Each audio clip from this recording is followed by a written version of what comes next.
So she's the one that really got me back in film. She's the one that's really pushed me in that direction. So if it wasn't for her, I probably wouldn't be doing YouTube.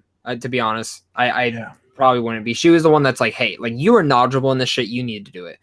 And she rode my ass for months on that shit, dude. And yeah, she so like, I had to, man. I had to. I mean, I'm not going to deny that.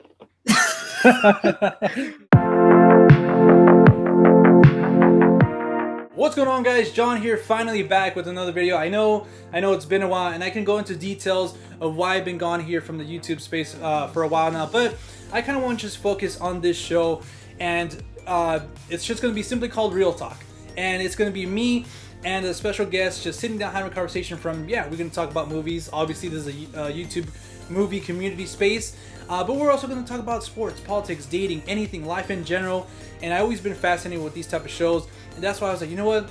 I want to come up with my own show. I was like, okay, what could I name it? And like I said, it's just simply called Real Talk, real spelled the normal way, R-E-A-L. And it's just going to be me and a guest from this YouTube community space, just sitting down talking about life. And I was thinking, you know what? There's a lot of great members in this community. And who could be the first guest? You know, and I was thinking about it, you know what?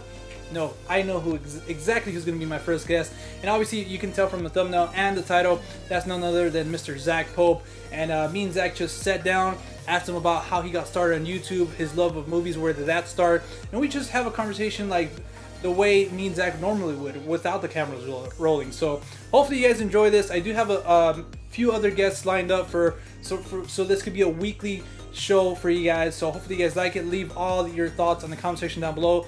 And guys, without further ado, here's me and Mr. Zach Pope. All right, guys, so I'm here with my guest, like I said. And when I was thinking about this whole little show idea, I was like, you know what? Who should I get? And my mind immediately went to this person, and that is none other than Mr. Zach Pope. What's up, dude? What's up, John? Thanks for having me on your first episode, man. It's a pleasure to be talking to you. I miss you a ton all the way from Arizona. Wish I could be snuggling right next to you on the ground. I know, dude.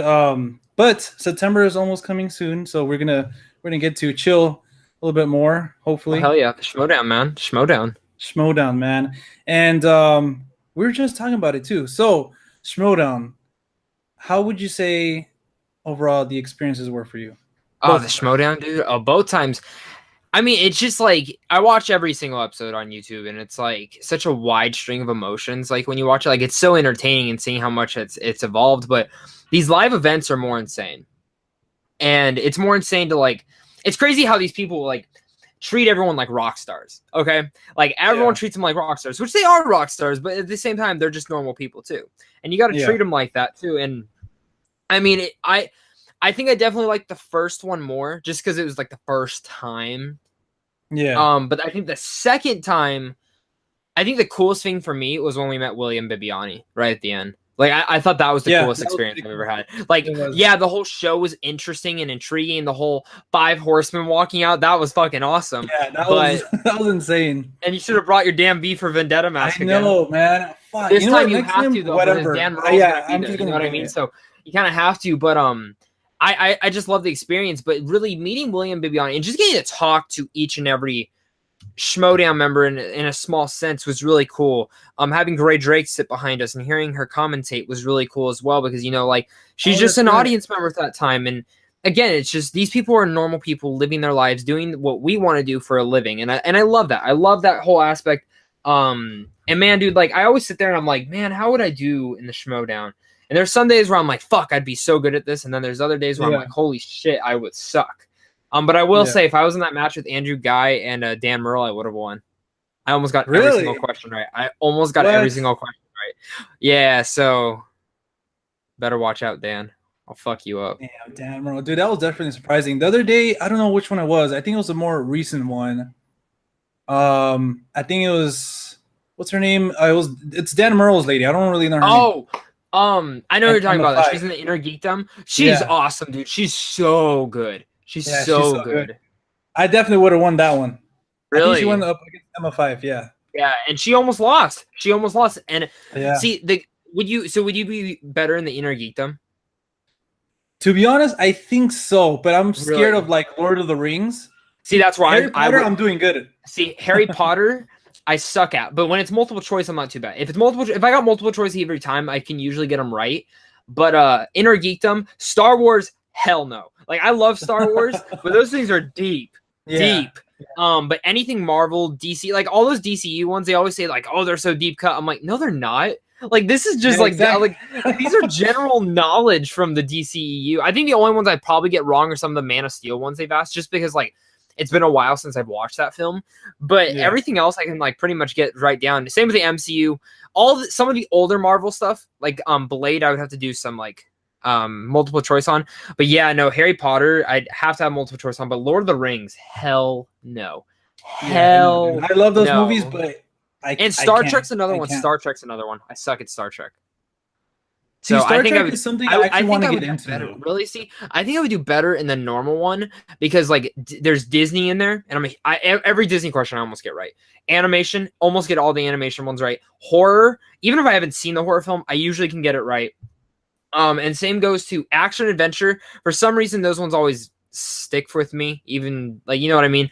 I want them to land on that damn Kevin Smith one because I've seen every single one of Kevin Smith films, and I love Kevin Smith to death. I would so honor that man in the right way and get all fucking million questions right of him. Dude, did you see that he's down to do it? Fuck yeah, dude. I'm surprised he hasn't been on it yet. Me too, because Mark Bernardin's been on there. So yeah, Mark Bernard was cool, but I've always thought they should just be a team. Same. Fat Man on Batman. Watch, Kevin Smith's going to be the next Sam Levine.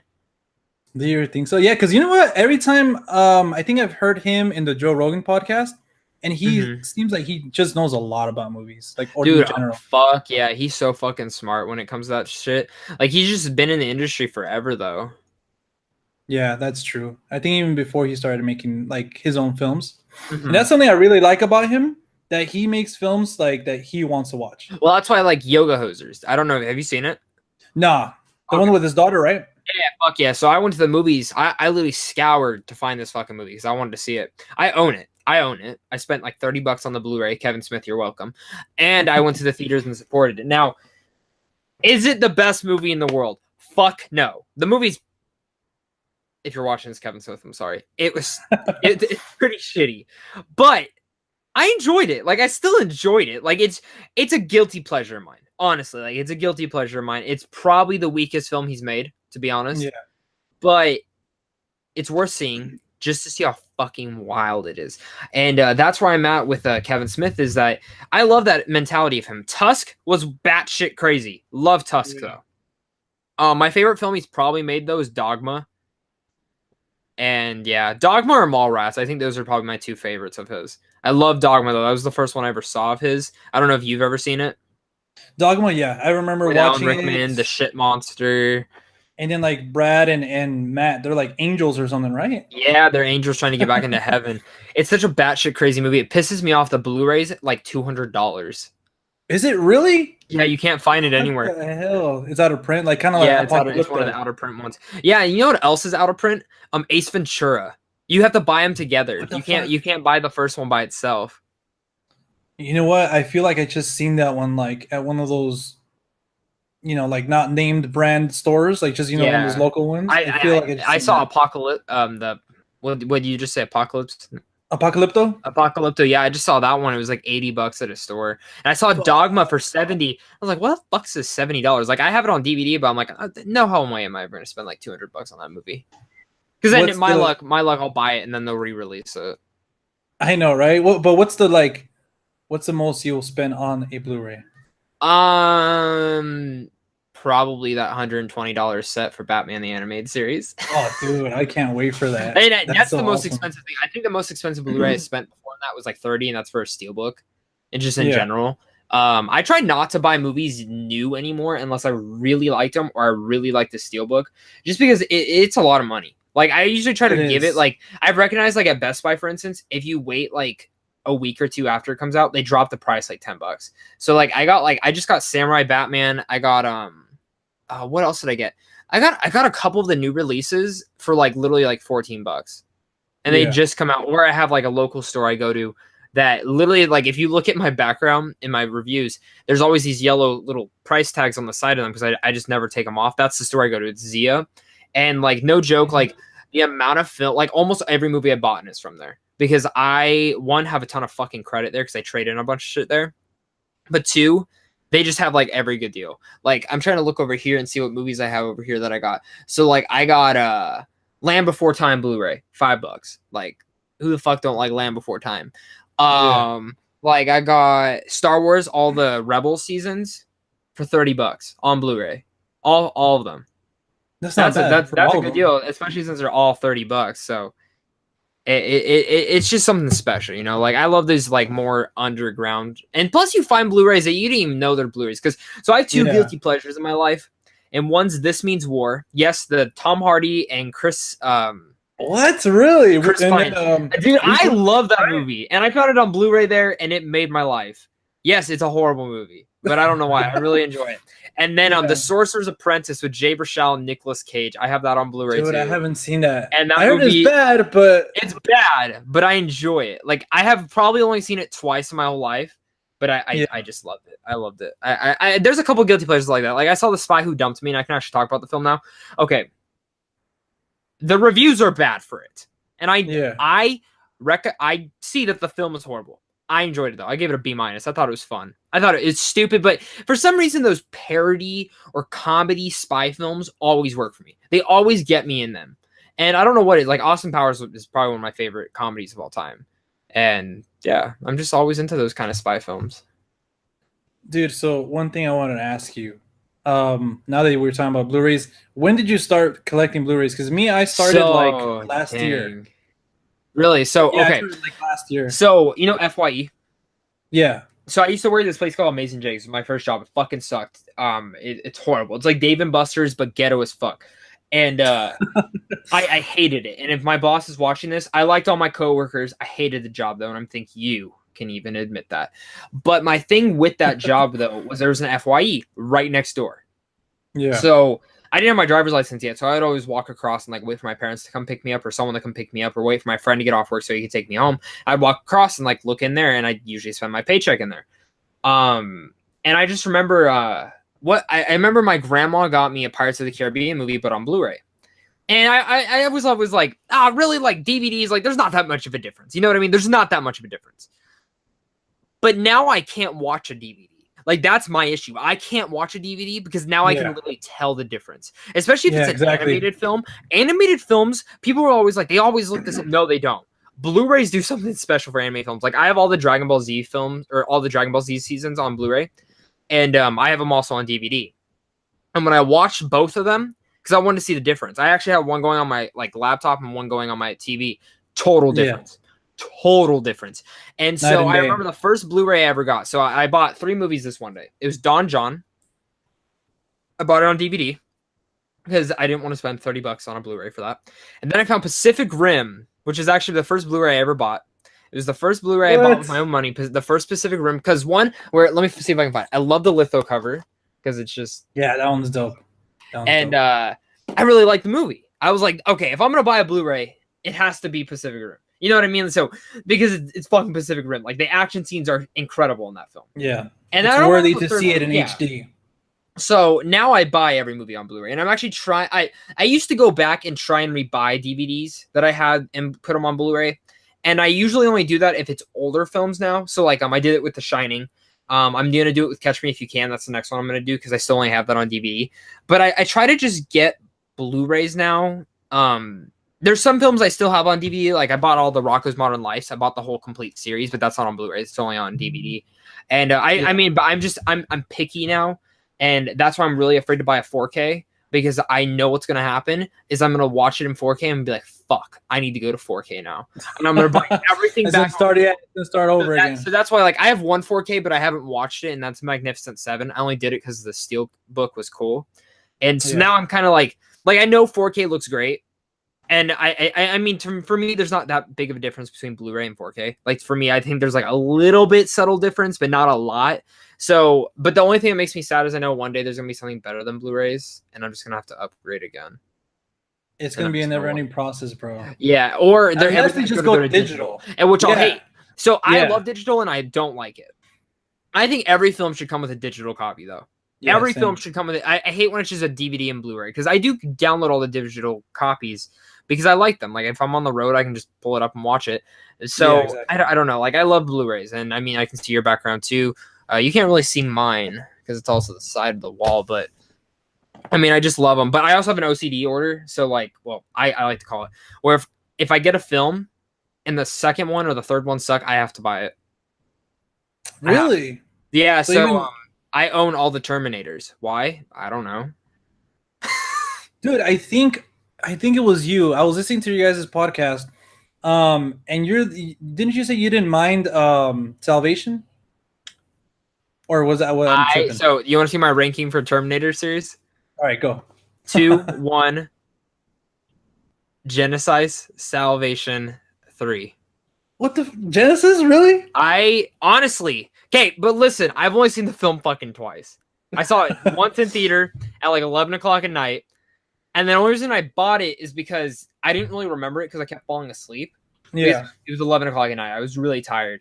And so I bought it again because here's my thing. If I go to a film really late at night, like after 10:30, I'm going to tell you right now, I'm going to take a fucking nap because I'm just going to go see the movie again. Yeah. And then I bought it because it was at FYE. They were like going out of business. So I bought like a ton of movies. So I bought it and I watched it again. And honestly, I liked it. Like, Yeah. it's a guilty pleasure of mine. Honestly, it's guilty pleasure. Actually, I'd probably switch. I'd probably put Salvation above Genesis and then Genesis next. But I fucking hate 3.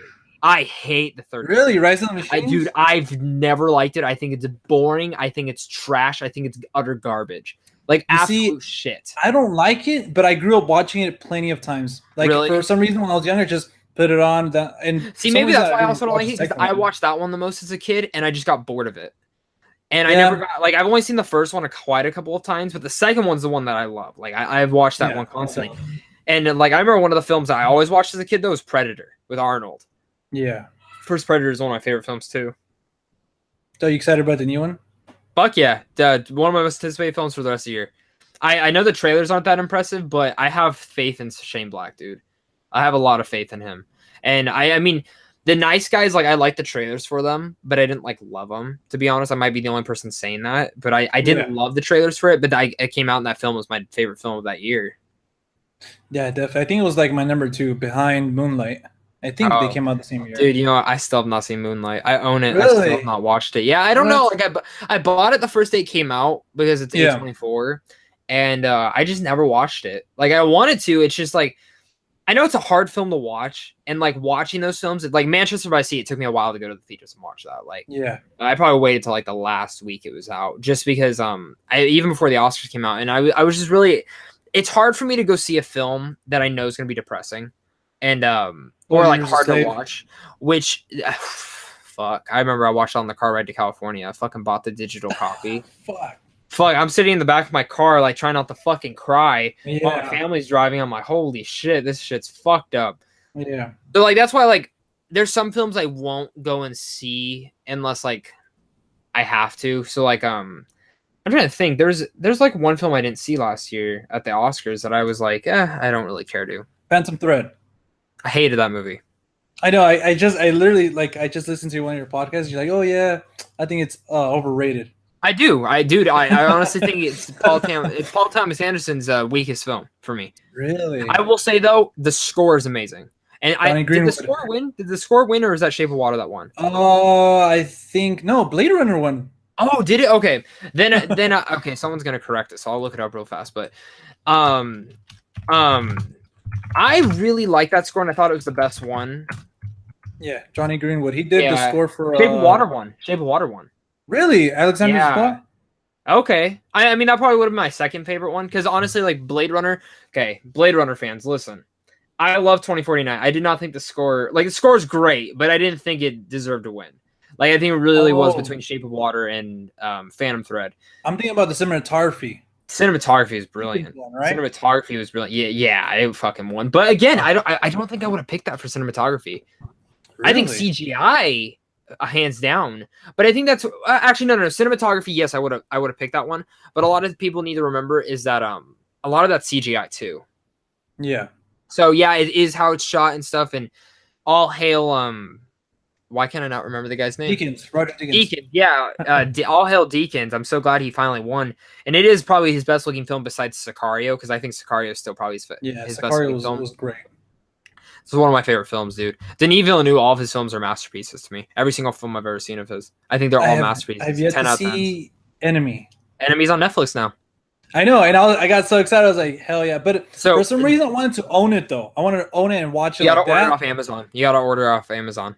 It's like $10, right? Yeah, I got it for like $10. Or you can go to Walmart. I actually found it at Walmart for a triple pack. You had Brothers, Enemy, and then Source Code. See, I don't like those triple packs, though. Like, I don't either. That's why I didn't buy it like that. But I was like, oh, all 3 good movies. Yeah, my bad. So I didn't buy it like that because I already had Enemy and Source Code, so I didn't need it for Brothers. But yeah, no, Enemy.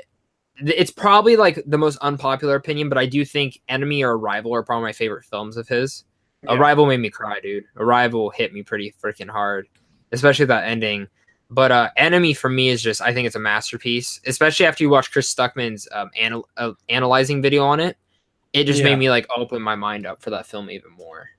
Dude, he only does those for like a few select films. Yeah, I was mad though because I don't know if you ever saw the Neon Demon with that Christopher or Nicholas Winding Refn directed. So I love that film, and he said he was going to do an analyzing video for it, and he never did.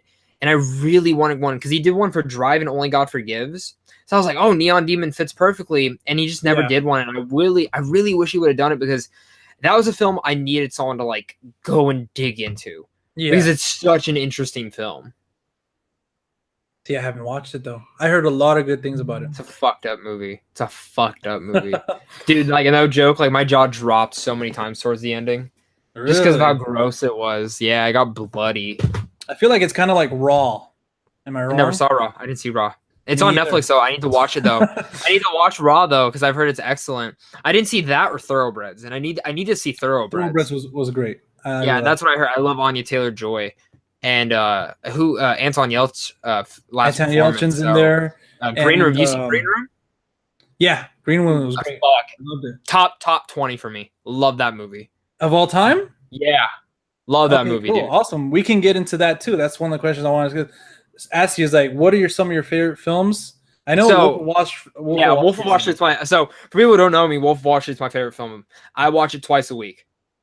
Whole way through. I've seen that film ever since it came out on Blu-ray. I think ever since then, because actually when I saw that film in theaters, I came out very unimpressed. Like I didn't really like it. Yeah. But I kept thinking about the movie. I'm like, man, I want to see this film again. So for my birthday, I got it on Blu-ray and I watched it like a week later. I'm like, holy fuck, this is great.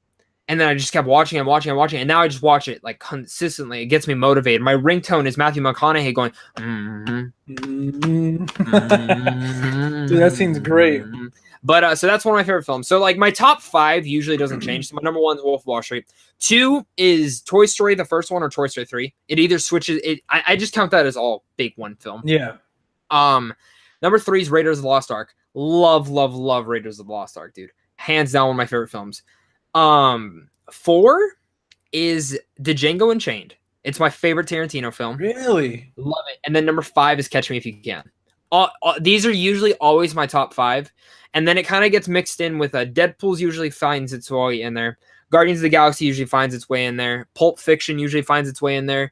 Empire Strikes Back surprisingly sometimes doesn't. But I do like it.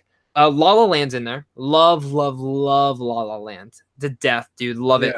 Iron Giant, Treasure Planet, Spirited Away. I'm a big animated fan. And then Incredibles usually finds its way in there. I'm trying to look around my room for all the other films. Ex Machina is up there for me. Green Room I just mentioned. And then there's Arrival. Where is it? Right. See, and that's where I said Denis Villeneuve, like his whole filmography. I think the only film that isn't in my top like 20 for him, or top like 30 or something that doesn't throw his in there, is Prisoners. Even though I think the film's amazing, and I still think it's perfect. It's a hard film to watch. Yeah, that film is very depressing. And then I do have one film that always finds its way in there, and it's right dear to my heart. That is Twilight. You're lying, dude. Yeah, I'm lying. I thought you were going to say Backdoor Sluts 9 or something. Backdoor Sluts 9, dude, best fucking movie ever made. Oh man, I wanted to say something, but it'll probably be a spoiler for Entertainment Wars Part 1. No, say it. Screw it. Oh, the whole Mariah Mills thing? Oh, Dude, yeah, I was dying. I was okay, dying, so, like, man. Yeah, so for you guys don't know, we're talking Entertainment Wars. Me and Cody Curtis, my partner in crime on the Sweet Film Podcast, we made our own game show, and it's fun. It's awesome. And John, spoiler alert, he's going to be a part of episode 2. But when me and Cody were creating it, we got partnered with, he'd make half the things that I'd make the other half. So when we were coming with that last segment for directors and actors or actresses, he picked a couple and I picked a couple. So I said, fuck it, I'm going to do a porn star. And I don't think I did a porn star for episode 2. So little spoilers there. Maybe I did, maybe I don't. To be honest, I honestly don't remember. Yeah. But I was sitting there, I was like, please, someone get the porn star. Please. And Durbin got the porn star, and I was like, Durbin too, man. Mariah fucking Mills, Yes, dude. man. He did a good job, though. He did, like, though. He did a really good job his using Joker that. movie. Yeah, like I want to watch that. Even though I was imagining her ass clapping, like as the Joker with the Joker makeup on. Yeah. And but yeah, and then there's something for video games that I think one of you guys got for episode 2. I forget. Yeah. But there's one character I put in the lot. game category, and man, if I'm not wrong, I'm pretty sure someone picked them this time, and I'm so happy. I'm so freaking happy someone picked them, because it's the stupidest thing in the fucking world. And whoever makes a video game of that, if they can make it a compelling concept, I'll literally just tell you they won. Yeah, because it's impossible. For me, it's impossible to think of what, because it just, you'd have to go super wacky with this character. Yeah. So I'm interested to see. No, but Zach, another thing I wanted to talk to you about is, how did this all start for you? Like, I know you love movies and you're a filmmaker and everything like that, but like, where did it start? Like, what was the movie that first like made you see like, oh man, like I want to do something in movies or something like that? And like, how did that lead to your YouTube channel? Okay, so I've always been a fan of movies. The movies is like one of my favorite things. As a kid growing up, my grandma always used to take me to the movies. My dad's not like the biggest fan. He likes to just watch them at home. So he'd always usually like, I could usually convince him to buy me a film so we could watch it at home when it came out. But I didn't see a lot of films in theaters, so I've actually missed a lot of big films in theaters. Like, I didn't see The Dark Knight in theaters. Oh man. Yeah, I didn't see it. I didn't see my first Star Wars film in theaters was Revenge of the Sith. Yeah. I didn't see. It's weird though. I've seen like almost every Disney film in theaters somehow though, and I've seen every Transformers film. I don't know how, but so my thing with it is, I've always just been a big movie fan, and talking with my friends, I always brought up movies. They'd actually used to make bets on how long would it take for Zach to make fucking a reference to a movie. Yeah. And because that's just how I talk. It's just movies. And everyone, that's my thing, is that everyone has seen a movie. Everyone has somehow touched themselves in a movie. And okay, that sounded wrong. Bad thing there. Take it back. A movie has touched someone in every single way, in some way. And that's what I like about the movies. That's the easiest way. Like, most of my friends I've made through talking about movies or video games, of some culture in that, because that's what brings people together. It's something easy to casually talk about. If you go on a date, best thing is go to the movies first, then go to dinner. Because then if it's just awkward as fuck, you can just talk about the movie the whole time. Yeah. And that's what I really like about the films in general. So surprisingly, the movie that got me into filmmaking, it's not a movie. It's a TV show. And it's Breaking Bad. Oh, really? That's right. Breaking Bad got me into TV show, or got me into filmmaking in general, just because there's so many interesting things about that. Like, the amount of episodes in this show is that chemical on the periodic table is something with meth. Yeah. And it's just like the fact that they planned that out is like insane to me. Yeah. And it changed me. And film changed me. And then films like Looper, films like Pulp Fiction, films like Catch Me If You Can, Saving Private Ryan, Wolf of Wall Street. Martin Scorsese is my favorite director. Enemy. And then I started diving into indie films, and indie films for me are the most experimental things. Then horror films, because I used to always think horror was the stupidest genre. Yeah. I never thought it was fun. And then you go into not the mainstream horror, but like films like The Descent, or films like It Follows, that was great. Which not on a commercial level that it was a success, but as like cult classics or as indie lover stuff. It just, those films really got me into it, because horror and animation are my two favorite genres now. if there's a new horror film coming out, I usually will see it even if it's shit. Yeah. I'm actually kind of excited for Slender Man. I don't know why, which I think I'm excited because if you guys haven't seen, there's this college group on YouTube that made a whole Slenderman short film series called Marble Hornets. It's creepy as fuck. Creepy as fuck. Oh, they did it for like 3 years. And it was really creepy. And if I'm not wrong, they took the myth and actually made him what he looked like with the suit and stuff. So it's creepy. It's really creepy, and they're really short, and it's like a whole series. And I think they made a movie, but the movie was, I never saw the movie because I heard it was really bad. So wasn't it with like Jessica Biel or something? Yeah, and it was made by the actual people, I'm pretty sure, but it was pretty bad. But yeah, so I love horror, and then animation something else. Like I love anime. Dragon Ball Z is like one of my favorite things is growing up. Naruto, I'm going back through revisiting it. And I'm just growing back into animation and stuff. But yeah, that's what got me into filmmaking, man. And I mean, like, I believe in, I love that Steven Soderbergh made Unsane this year because I use my iPhone for everything because I believe this is like the next thing to change like the dynamic of filmmaking. And all my short films are made on an iPhone. All my videos are made on an iPhone, and I will eventually upgrade to an actual camera, but it's convenient. It's easy to film. It's easy to edit. It's easy to do all that stuff. And eventually I will go to that point. But as a broke college student just trying to get by in life, buying Funko Pops and Blu-rays and jerking himself off, this is the best way to do it. Living the good life, man. This thing is Netflix, Hulu, Pornhub, and making videos. Tinder and all that good stuff. Yeah. So how did that lead to your YouTube channel? Like when did you say, like I'm going to do something with my passion of films like on YouTube? So my YouTube channel came about when my grandma, my senior year, got me a laptop.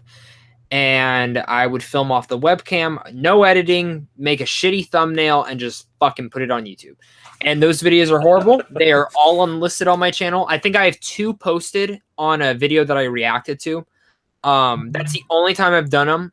And because I hated watching those, like I hated reacting to them, because I don't like rewatching them. But it's nice to like see where I've come back. I think the first review I do technically have on my channel is from like 2016, and it's Finding Dory and Central Intelligence. I did a back-to-back thing with that and came home. Really? And I said, because earlier that year I started going like waiting in line to go to these early screeners. So I saw The Nice Guys. I saw Batman v Superman early, and now I regret because I should have fucking reviewed those because those things probably would have given me good ass views, especially Batman v Superman. The fact that I saw that like 2 weeks early, and but yeah, like I started doing those, and I was like always leaving these reviews on my Facebook page, like long ass posts. Like Batman v Superman, I left a huge post on. Nice Guys left a huge post on. I was like, you know what? I really enjoyed doing those videos. I should do it again. Yeah. And eventually I got to and then those I used my phone for. And then I got into editing and just doing from that platform. And I started it because of like Chris Stuckman and Jeremy Johns. I just loved always talking movies. And all my friends I love them to death. So if they ever watch this, but they're not the biggest movie fans. Like, and I know that. They're not the biggest movie fans. So like when we go see a film, like I remember we went and saw the new Pirates of the Caribbean. Pirates of the Caribbean is a huge guilty pleasure for me. But the new one. And we were sitting there and we were walking out, and they're like, oh my God, best movie of the year, blah, blah, blah. And I'm like, yeah, it was good. I liked it. I liked it a lot, actually. But I didn't. And they're like, stop it. Don't say. I'm like, I'm just being honest, but like, fuck you. Like, like that's my thing. So like now it's like some of them I've actually gotten in it a little bit. I've gotten them into more films. Like I got one of my friends into The Room, or not The Room, but Room with Brie Larson. And I show them a lot of indie films. I showed them Green Room and whatnot. And that's where I kind of just like, I wanted to start a platform where I could talk about movies. But I'll admit, like when I started my YouTube channel, like I regret, like I just wanted to go for views and money and shit like that. And I didn't care about talking to anyone. And that was the biggest mistake I ever did. Because when I came back, I was like, okay, this time I want to talk to people. I want to meet people. So, and now the channel's blown into like a little community. Yeah. I've met you. I mean, it's crazy to me that like I've met you and Griffin from Men vs. Movies. Like I remember meeting you guys for the first time. It's a little sketchy. It's like, I don't know if this dude's going to rate me or not. Yeah. But it was cool meeting you guys because like it's like the same with Cody Curtis and like whatnot. It's like you guys are like close friends of mine now. Like it's weird that I like, I talk to my other friends in Arizona all the time, but I talk to you guys constantly too. And it's not just about film, but it's just about life. You know what I mean? Yeah, Like, exactly. like even when I come out there, like you and me don't just talk about film. Like you and me talk about fucking everything. Yeah. And same with Griffin. Like Griffin's the same way. Like, yeah, me and him talk about Funko Pops. Yeah, me and him talk about, but like in person, like we still talk about other things. Same with Cody Curtis, and same with like Ryan O'Toole, and like I'm probably missing a bunch of people. There's a bunch of Tyler Tompkins. Like I mean, the list goes on and on of all the great people I talk to. I'm Ren from Geekness. Like I wish the dude lived in the States. It sucks that he lives across the ocean because I love talking to that guy. Austin Burke, Casey, Amy Movie Checklist, like all these people that it's just been cool to meet. And a lot of the thing I did in YouTube is I look at it as like a resume now is I can take this and show like, hey, like this is what I do. Like yeah, exactly. And now I'm part of like Sandwich on Films, which is awesome, like the website, and John's an awesome guy. Like finally got to meet him, and it's just really like, and I got some special stuff in the pipeline that I can't say yet on the podcast. I wish I could. And I would, but I'm not jinxing myself, so I'll talk to you later about it. Yeah. But I can't say it on the podcast because one, I don't want to jinx myself on it. And two, it's some pretty big things, so hopefully it goes in the right route. Yeah. So we'll see. A couple months from now, I should know for sure or not. But yeah, so yeah, I just, dude, I love filmmaking. I just love film in general. Yeah. And I try to watch one new film a day. Like I try to. Usually I don't. Usually I end up playing Fortnite, but but yeah, I love film, dude. I love film in general. No, I get you. I think that's one of the biggest things that I didn't really know I was getting myself into. Like when I started this YouTube channel, once I started meeting everybody, like not only did the channel got it bumped up, but just like I started doing it for like them, like you guys as well, like because you guys want to hear my thoughts, and then meet, like you said, meeting everybody, like. It's just awesome because like you said, we have our friends and stuff, but a lot of them aren't really into movies. So like when we talk to each other, like me and you about movies, we can talk about movies all day, and that's awesome, you know? Yeah, so that's I think that's got to be my favorite thing about YouTube, man. You know? Well, that's my favorite thing too. Is now like just the community. Yeah, there's some shit rats in there, but they're not horrible. Like they're more funny at this point. Like I don't even get hurt by them. I just fucking laugh. Yeah, I get more hurt when like someone tries to like commentary, like one of my friends tries to give me feedback on my stuff, and I'm like, like I'm like, you're not on YouTube. Like, if you're on YouTube, I'll take your feedback, but like I do appreciate feedback, but sometimes it's like, okay, like you don't get it. Like algorithms are fucking shit on YouTube, and like that like it's not. It doesn't depend. Like, yeah, your video quality depends, and like, but really your backgrounds and stuff for me don't like. I love my background. Like, I love just doing it from my house because, like, I still live at home. I'm in college, and I'm doing this for fun. Like, I'm not, I'm not making thousands of dollars off it yet. Like, fuck, when I get demonetized, I'm like, fuck it. There goes 25 cents. Yeah, like, screw it. I'm like, fuck it, not even worth disputing. Yeah, exactly. So, it's like, whatever, dude. Fuck you. You want my pennies? For real, man. But... I want to talk to you too about Sandwich John. Like, how did that come about? Like, they contact you or like? So you say no, I can say I can say. So what happened was in Arizona. Arizona is actually one of the biggest states for film. I did not know this.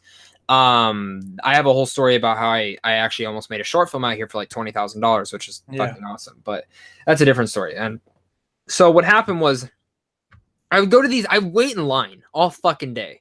They go to these advanced screenings. And I got fed up with it. Like, I got fed up with it because I review these. It's all the people in these lines smell like shit. And I'm not trying to be mean, but like they do smell like shit. Or they're weird. Or they bring their kids to R-rated films. Or they talk. They don't care. It's a free movie. Like, it's like waiting in a Disneyland line, then getting to see a movie early.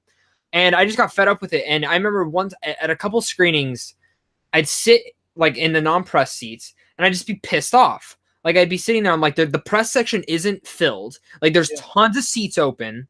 And they have these huge lists, and like then they're not always coming. And I'll admit, like sometimes I don't make my press screenings. Like I'll admit, sometimes there's some screenings I do have to miss. Like I work a full-time job, so like sadly I'm not gonna be able to say Meg early, which I don't really care to. But it sucks. Like, I'm not gonna be able to say now I'm gonna have to go pay for it. You know what I mean? So so that's my thing. And so what happened was, I mean, I've been doing YouTube at that point for like. Seriously, continuously doing YouTube for probably about 6 months at this point. Yeah. Like I had been doing YouTube, but it was like, oh yeah, I'll do a review here. 4 weeks later, oh, 2 more reviews here, like whenever I felt like it. Yeah. And this is when I was getting into the community and stuff. So I started emailing like a bunch of websites that do advanced movie screenings that I can sell. Guys can see physically that they do reviews. And so, oh fuck my phone. So I like email a bunch of them, and 3 of them emailed back. I'm not gonna say who the other 2 were, but I didn't really like their like ideas and like what they wanted me to do. Like pretty much they wanted to like control my reviewing. Yeah. And like they didn't want me to put it on my channel anymore. They wanted it all on their stuff, and I was like, yeah, fuck you. Yeah. So, which I do appreciate them emailing me back, but then John emailed me back, and from what I understand, he needed a reviewer.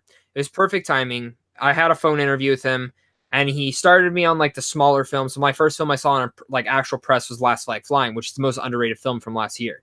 I don't know if you saw it. It's amazing. It's on sale at Best Buy right now. Cannot recommend that film enough. Just bought it, and I love that film. I loved it. One of my favorite films of last year. And then from continuously, I started getting bigger films. So like this year, I got to see Avengers, which was fucking amazing. Like seeing Avengers early was like the pinnacle of my career. Yeah, the next highest thing for me on that point would go into the red carpet premiere for episode 9. Yeah, that would be the next pinnacle thing for me. Like is going to that. But yeah, so and just from there, like I've established a good work relationship, a good friend relationship too. John's just a great guy, dude. Like he's like me, and exactly. I love that, and that's really just where it started from. And it's just, I don't know where YouTube will take me. I don't know where my review criticism. That's what I was gonna ask you next. Like, where do you see yourself in 5 years? Like with the channel, like is there anything different you want to do? Or like actually dating someone. That's like a personal thing. But in 5 years from now, I hope to just be doing the channel, dude. I honestly plan on doing this channel till I die. Honestly. Yeah. I don't know how many and I plan on just doing the same thing with these press screenings. Like hit as many as I can. You've been on a roll lately. Dude, I saw 5 films this week. Jesus. 5 films this week. And dude, I mean, I'm not gonna lie, like sometimes it does take a toll out of me. Like next week I only have 1 screening, which is fucking perfect. Honestly, love that I only have 1 fucking screening. Get to relax a little bit. Yeah, like I get to see the film, and then the embargo doesn't lift for it till Thursday. And I can't say what film it is, but I'm just kind of disappointed that the embargo is pretty late, so I'll just leave it there. If you look at what films are coming out the first week of August, you can kind of just guess from there. So I've been kind of, it tires me out times, and I do like it's a lot of work. So it's just like this week I saw almost every film I enjoyed actually this week, but I saw Hot Summer Nights with Timothée Chalamet. Horrible. Really? Horrible A24 film. Literally, I almost stopped watching it. I almost stopped watching it. Yeah, dude, it was bad. It was fucking bad. It was horrible. So that film kind of put me in a sour mood because it took a lot of, dude, it's just boring. It took a lot of energy out of me. But yeah, no, just so where do I see myself in 5 years? I hope my subscriber count does grow a little bit faster. I don't know, but I just hope to keep it growing. I think in 5 years, because I checked some like algorithm thing where it can tell, like predicts where you're going to be. And it predicted in 5 years, I'd be at 100,000 subscribers. Fucking amazing.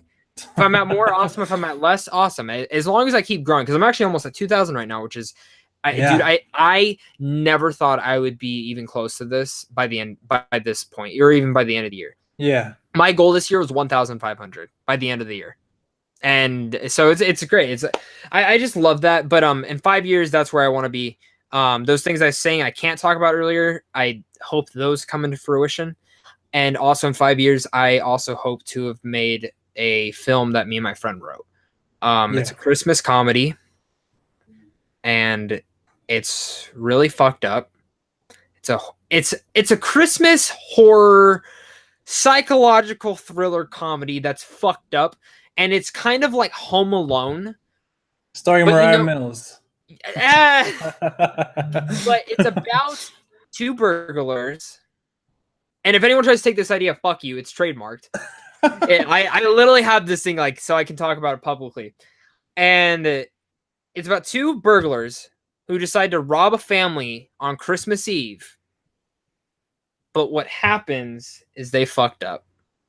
They get locked into this house, and these people might be cannibals. Oh shit. And I'm gonna say, like, this is a Kevin Smith type film, dude. Like, there's one scene in it. Damn, that sounds pretty interesting. Because they have kids too, and their kids are fucking weird. Like, this film is completely psychotically weird. Like, there's spoilers for one part. So everyone's kind of, all the family's going to bed. They don't know the burglars in the house, and so the burglars are going downstairs. Like, hey, we're locked in here. We got to just get some food and survive. So they're going through and they find a jar of honey. It's like kind of half eaten. And the husband, played by me, walks downstairs with just a red shirt on and fucking ears. And he yells to his wife, "Do you want me to get the Winnie the Pooh honey?" And it goes into, because they're about to have sex, but they're role playing as Winnie the Pooh and Piglet. And he goes downstairs and he can't find the fucking honey because the burglars took it. So they're watching it, and he screams for his kids to come down. And I'm not going to go into like what his kids look like, because his kids are like, it's like Hills Have Eyes type shit. Oh damn. And it's yeah, I'll leave it there. But pretty much he punishes them in like dumb, spanking, weird ways. Like, it's just fucked up. It's fucked up. It's crazy. But yeah, I hope to have made that by then. And we're gonna film it on an iPhone, because I want to prove to people that you don't need anything. You just need a phone and a microphone, and you're fine. You also need the passion and drive to do it, because a lot of people say, "Oh, I want to do this," but they don't act upon it, you know. And that's what kind of frustrates me when I see people say, "Oh, I want to do this," and then like, then do it. Well, that's my thing. Yeah, because when I started, I didn't have passion for it. I was just doing it for fun. Yeah, exactly. No, yeah, it definitely it also has to do like where you at in your life, you know. Yeah. So I mean, that's a lot of it. Like right now, it's kind of easy for me. Like I'm not really in a huge relationship or anything. Like I'm not. Like I kind of just when I started the channel, I was in a relationship with like a girl that I thought would be my high school sweetheart, and that didn't turn into fruition. And I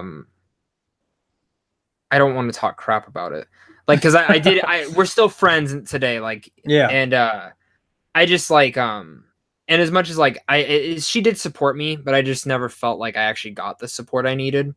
Yeah. And I started dating this girl who